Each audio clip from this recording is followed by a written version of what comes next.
for that. And next what I'm going to be doing is talking about 4 different apps in terms of how you can actually make some breakthroughs in your life, how you can be brave and live the life that you crave. I want you to imagine that this is the item that you're avoiding. Got it? And I want you to face that item, whatever it may be. So step number 1, and I want you to repeat it with me, please, is bring it on. Give me some energy. Bring it on. So step number 1 is? Bring it on. That's step number 1, is bring it on. Step number 2 is imagine that you're stepping into this item that you have been avoiding. It's a cloud. You step into this item that you've been avoiding. It's a cloud. The next step is to say the following. I love pain. I love pain. Please tell your neighbor. I love pain. So step number 1 is? Bring it on. Step number 2 is? I love pain. Step number 3 is imagine that this thing that you have dealt with, it actually kicks you out.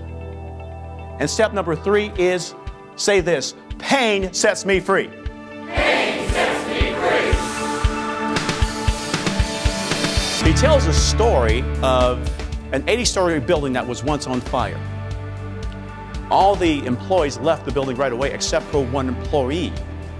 She was dreadfully afraid of closed spaces. And for her, it was very, very frightening to actually walk down a stairwell. She would rather wait for her death, and that's what she did. She went underneath a desk, and she decided to wait for her death.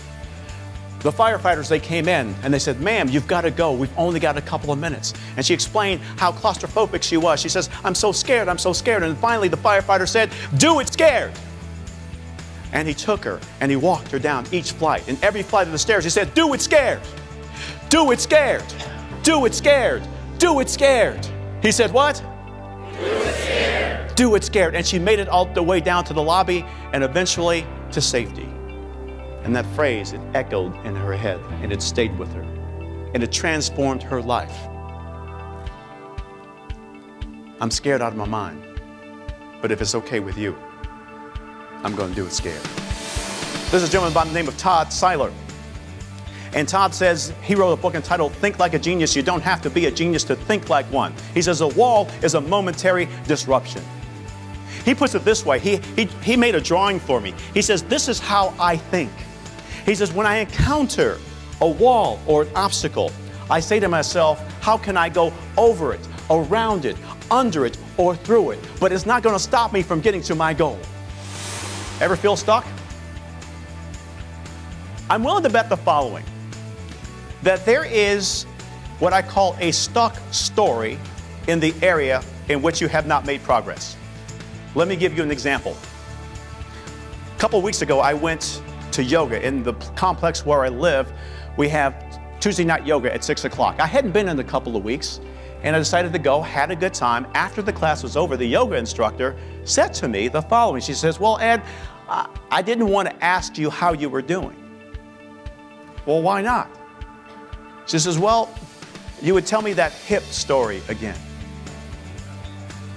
What do you mean by that? She says, well, your hip injury. You see, I've been injured for about 2 years, but I didn't realize I had been telling my hip stuck story to the point where this person didn't even want to ask me how I was doing. What would you do if you were brave? What would you do?